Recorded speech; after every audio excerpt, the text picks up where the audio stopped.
You know, everybody has a different temperament and personality, and it's something that has to be developed, you know, over a period of time. We all must deal with that dark side of our nature, the positive side of our nature, and it isn't that it ever gets done or finished, but that we should suppress those things that would cause us trouble, not only within ourselves, but cause us trouble with someone else. You're not aware of that conflict going on. Because conscious attention doesn't need ordinarily to focus upon it. And so you don't get involved, and you're not anxious about what party is winning and what party is losing. They're keeping up a kind of balance. It's a spiritual battle, and it's taken people thousands and thousands of years to figure this out.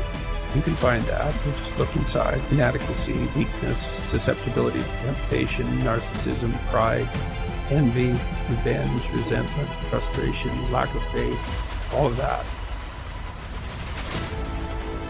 So we spend a lot of our energy, a lot of our time, a lot of our work and our thoughts on how much stuff can I get, how much can I accumulate. And the problem that comes up with this is that if you believe that you are what you have, if you really believe that, so we have a, almost like a dilemma. If I am what I have, then when I don't, I'm not. I start to get really terrified. I start to get really scared when I don't have as much stuff as I want to have, or when other people have more stuff. So we spend a lot of our energy comparing ourselves to what other people have.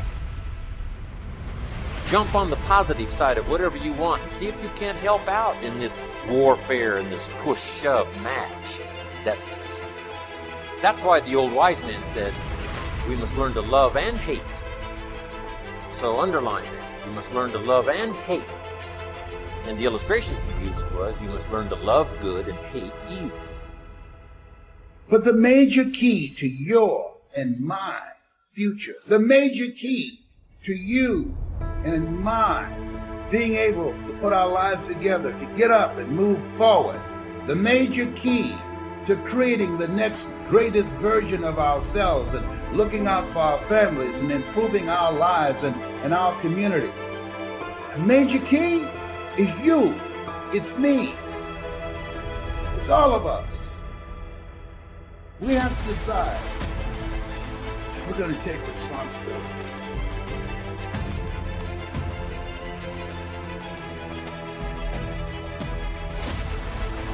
So, what are the opportunities today? Probably one of the best forms of growth that we can work with now is cooperation and service to each other. The individual finds perhaps the greatest basic joy that there is in the human composition when he brings joy or releases joy to other persons.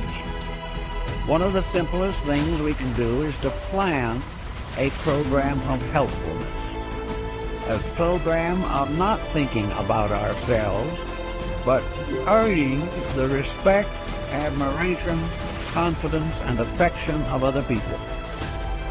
It is something to look back quietly upon a good deed that has brought security to another. And this type of backward looking is probably the most cheerful as possible. So service to others. If you do not know what to do, help someone in desperate trouble.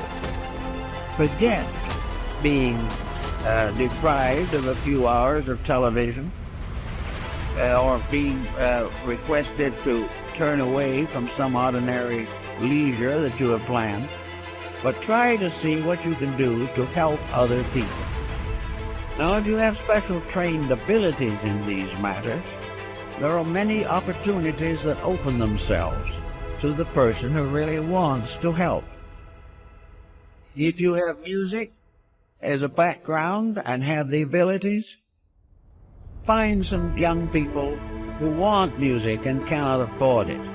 And instead of sitting around gossiping or answering phone calls, take these young people and try to educate them or help them in their musical lessons. If you are in business, take young people who need business training. They will not get proper training in school, but they can get it from someone who has been through it and knows what is right and knows what should occur and what should not occur.